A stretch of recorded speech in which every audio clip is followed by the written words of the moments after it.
move on to our next speaker. We've got Adam Warwick.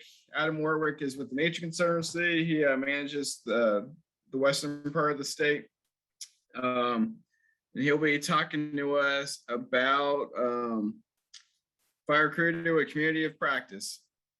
Thanks for having me. I'm really excited about the opportunity to talk about the fire crew, the community, the fire community that we've created around helping prescribe burning with the Southern Blue Ridge Fire Learning Network partners. Let's see if I can get it to progress.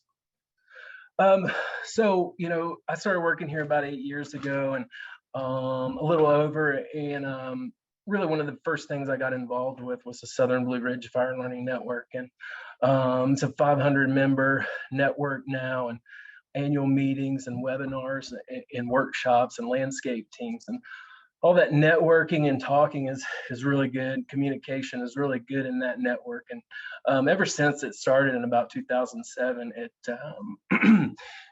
it's worked towards identifying barriers, and capacity is always, in most areas of the country, capacity is one of our limiting factors, and that's nothing new. In the mountains, we've got some challenging terrain, but as far as TNC goes, I don't know if you may or may not know this, but TNC generally hires about 150 fire crew across the country each year. Usually in January, usually it's a crew that goes full time from January to April or May. Usually just depends on when the end of the season is. And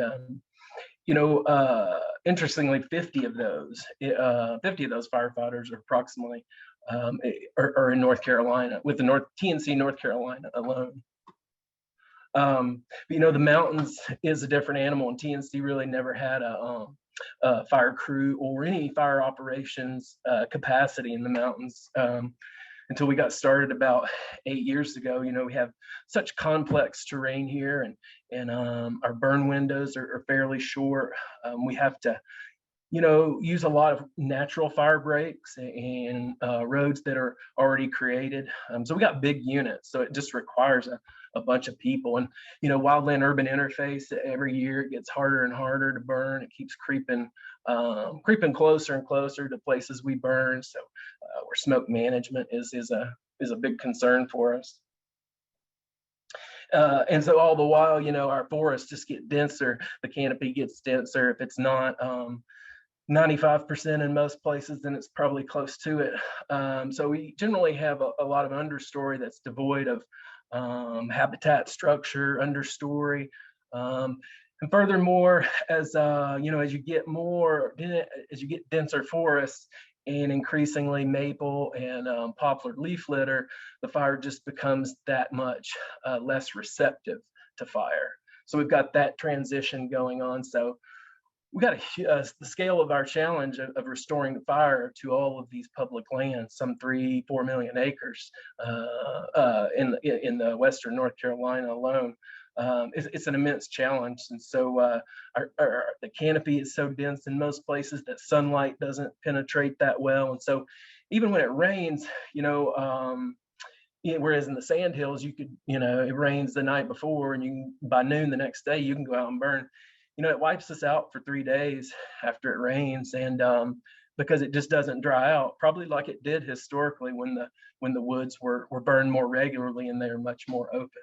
So our windows are really hard to come by, but we've always had a really good partnership with U.S. Forest Service and Region 8, and with our Virginia chapter, they started a few years back working on an agreement to share funding from the fire management in Region 8 with the Nature Conservancy, with the goal of using that funding to hire fire crews that would go back, that we would hire, train, and they would be assigned to burn on TNC preserves and U.S. Forest Service lands. So several of us about 3 or 4 years ago started to piggyback on that, and we really got to thinking about how we could make that work in Western North Carolina. It wasn't a huge pot of money, and just before that we got that money in Western North Carolina, I sort of lobbied the TNC North Carolina fund a pilot project the first year with the idea of an innovative new crew model that would help partners burn in the Southern Blue Ridge Fire Learning Network. So over time, it's just really evolved, and I really wanted to take today and just tell you about this, all the cool stuff that's come out of this crew. It's really ironic because, you know, I think I was digging through the files and I came back across the presentation I gave for the Fire Council about this crew back in, I think it was 2014 or 2015, whenever it was in Asheville.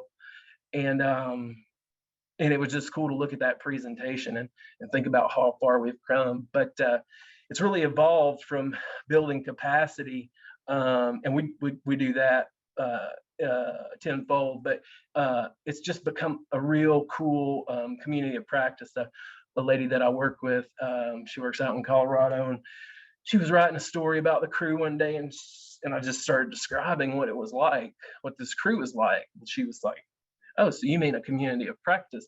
And so I was like, "Yeah, sure," but I didn't know what that was. So I Googled it, and I was like, "Dang, they wrote this. It's like they wrote this after our fire crew." Yeah, so it's a group that focuses on sharing best practices, creating new knowledge, and interaction on an ongoing basis is an important part. So yeah, it describes our crew so well in so many ways. We've been at it about 5 years now. I think we started in, like I said, 2015. And one of these cool things that's kind of come out of it is this sharing of best management practices. I was just emailing with Jamie Tyson about this yesterday. In this past season, it was just such a productive season. I really got to see a lot of cool stuff manifest itself. And burning across the Blue Ridge, we burn with 5 national forests and 11 different partners. And so we see a wide range of strategies when it comes to mountains burning. We get to burn with the U.S. Forest Service, National Park Service, North Carolina Wildlife Commission, North Carolina Forest Service, and everybody's got their own way of doing things. And we're able to take strengths and identify those and talk about them, and then share them maybe when we go burn with the North Carolina State Parks or South Carolina State Parks. So it's been a fascinating part to watch how that works. And it's even more so that institutional knowledge is just really coming on now, as some of us now are burning that have been on the crew for several years are burning places for the second time. So there's staff that are in charge of that burn that it'll be their first burn. So there's so many cool things developing. And then, we might be burning in Cates Cove one day, burning those grass fields for the Park Service over there. And the next day we're out at Cedar Mountain Bog, burning for mountain purple pitcher plants, or 2-acre site. And then 2,000 acres the next day at Lake James. So it's a wide diversity of things we get to work on. It's really fortunate for crew members. We do a lot of mentorship. A lot of we have a wide range of ages and experiences on our crew. So mentorship and learning has become such a part that has just become so rewarding to me to watch, because, when we started this, it was all about building capacity. But for me, it was just more about that immediate capacity building. I didn't think that, having my guy Nick on this burn, and mentoring new firefighters from other agencies, and thinking about how they're going to go on to fire careers, perhaps burning private lands, perhaps starting a private contracting in Western North Carolina. So it's had all kinds of cool benefits. And then, if you just wanted numbers, that was our trend. We just had a stellar burn season, and all these years of building relationships, and we hit these seasons where it's like government shutdowns and weather and other things that just limit our chances. But it really all came together this year, and we got really, really close to 20,000 acres and 55 burns. And I was really able to see what was possible. And I think across the national forests and some other lands in Western North Carolina, 2021 really showed us what was possible in terms of acres and burns when when the weather really lines up, and all these partnerships sort of start to manifest. So since 2015, we've supported about 150 burns for 70,000 acres, and that's a pretty good chunk, and that's across 5 national forests in 4 states, and I think we're up to that we've assisted 11 state agencies now. So a real broad swath, and helping all of our Southern Blue Ridge Fire Learning Network partners.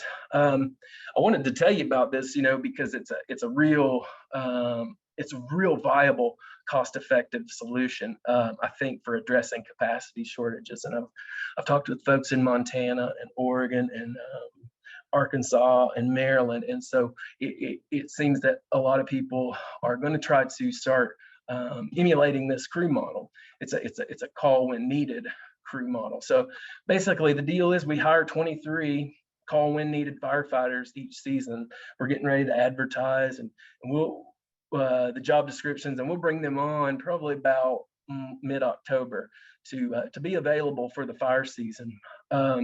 Since we didn't have a whole lot of money to start out with, we and our burn windows are just so sporadic, and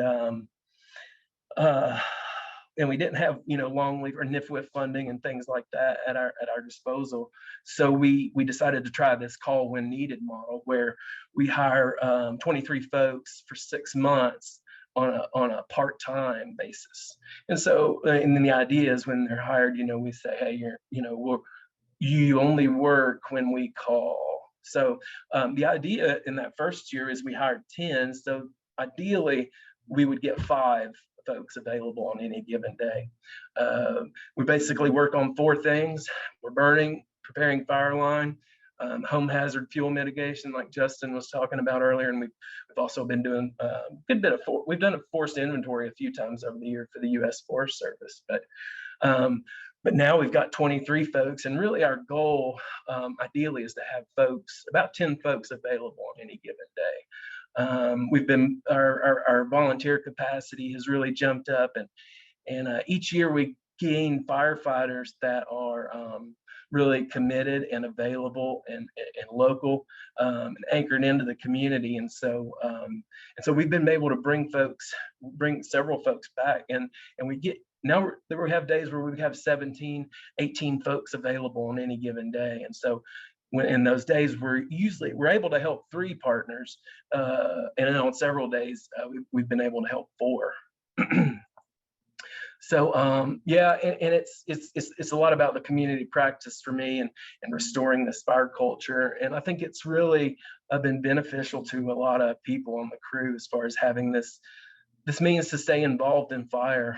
A lot of folks are anchored to Western North Carolina and not able to just travel the country to try out to do Western fire jobs and really climb their way up the ladder. So I'm really proud to be able to offer this opportunity in Western North Carolina, because it's kind of hard to break into the fire world in Western North Carolina.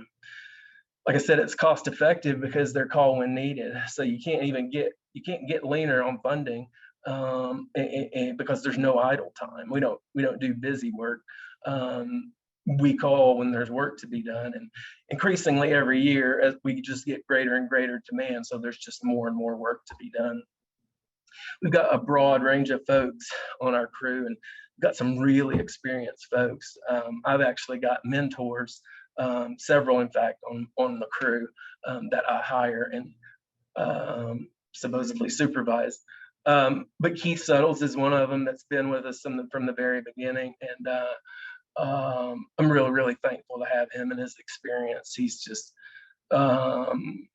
He's been invaluable as a mentor and a teacher to all of our crew.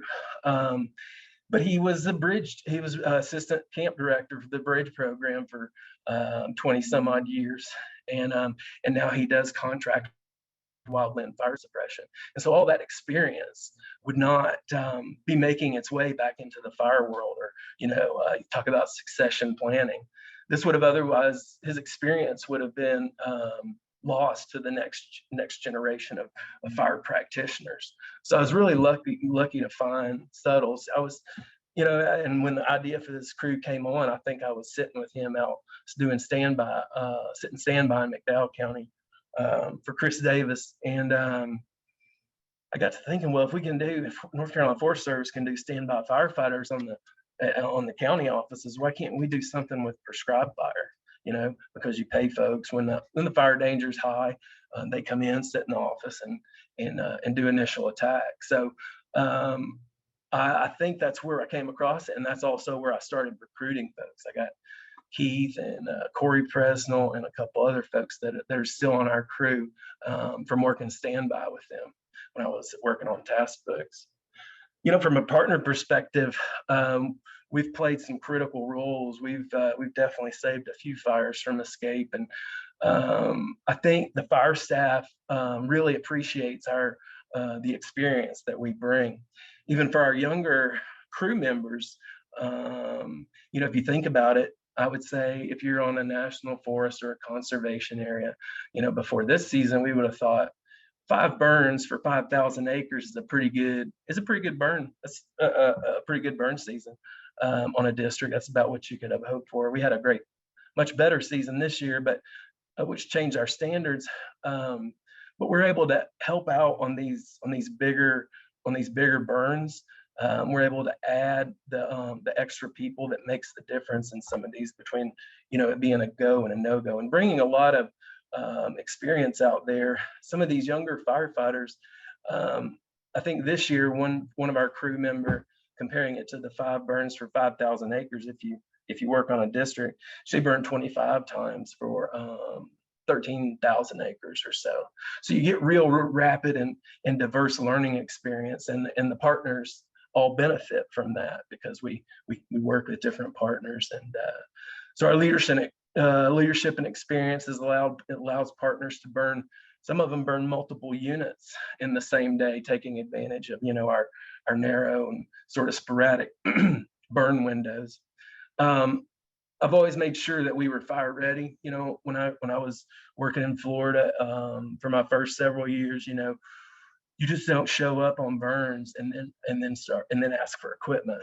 If you're going to show up and help, you show up with everything, and that includes we had to raise a good bit of money to purchase all the radios, but it's critical. And we even we pre-program our radios because I think we're using 17 radio banks throughout the season, when we go burn with one place or the other. So we go ahead and pre-program those, and little things like that really make all the difference with being able to scale up burning in the mountains and helping partners out. Nick, he's been with us since nearly the beginning, but he lives out here in Mills River, and he moved back here from Wyoming, and he just really wants to stay involved in prescribed fire. That's his thing. He doesn't need the money or need the work. He comes out on his vacation days generally, but he's a small business owner, so to some extent he can make the time. He can determine when he can take a day off. It just so happens that he's an EMT. We usually have 4 or 5 EMTs on our crew per year. So we work with a lot of different partners, North Carolina Forest Service and District 9. I like to highlight these quotes just because it gives you an idea of what the partners think and what the crew members think about the work that we do. And I'm hoping this can sort of be recreated in other areas. Brian Mixon's another one. I'll give you these folks as just examples. If this crew were to get traction somewhere else where you might find folks. Brian went back to work for the Asheville Fire Department after working with the North Carolina Forest Service for several years. So there's 10, 12 years of experience, and that's really hard to come by in the fire seasonal fire crew world. You can't really, that's kind of hard to find that, definitely. So, just a quick glance, $3,000 a day is about what it runs for a 4 to 6 person crew on an as needed basis. We rent trucks, and we pay for a meal, the dinner on the way home, and $3,000 a day is a good way to a good price tag to think of it. Good way to think of it. The people we look for are mentors and really good communicators, and conservation minded folks, certainly folks that are with burning, the who, where, and when. It's all part of operations, but we talk a lot about the why, and I think that's why a lot of people return on our crew. They're really committed to the why we're burning and why we're restoring fire. You get such a diversity. You might be burning, like I said, Cades Cove one day, or 5,000 feet elevation, and then burning for green pitcher plants on the Georgia line. Sounds simple, but we buy dinner on the way home. If you burn in the mountains, you're going to leave home at 6 a.m. and you're not going to get home till about midnight. So we buy dinner on the way home, and this is when we have our really good AARs, and we discuss how the day went, and we burned this partner, and did you see how they did that? That was cool. I'd never seen that before, and we take that with us to the next burn. But it sounds real simple, but these I think I could get a few of them to come back, even if I didn't pay them, but I just took them to get Mexican food after we were done.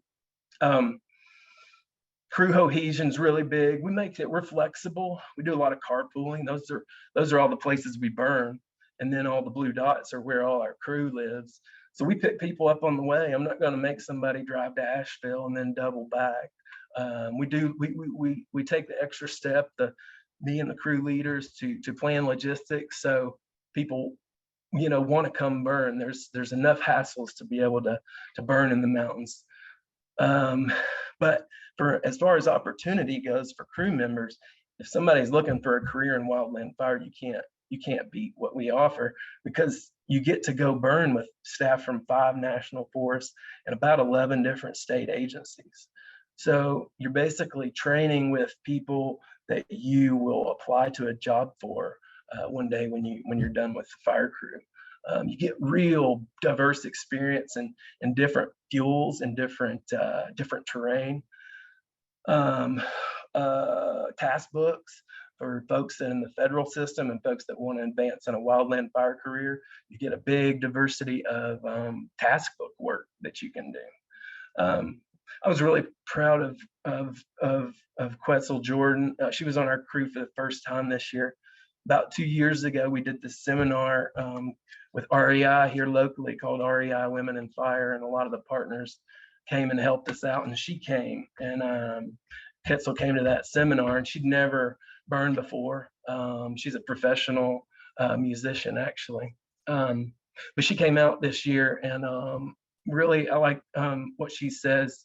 What she says here, it's really, I'm really proud of how she describes her experience working on a crew for a first-year firefighter.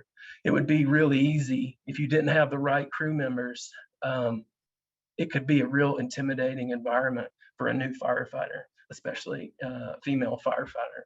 But that's not the way we run our crew. It's very open to learning, and we're all about learning. That's one of our primary goals, is learning.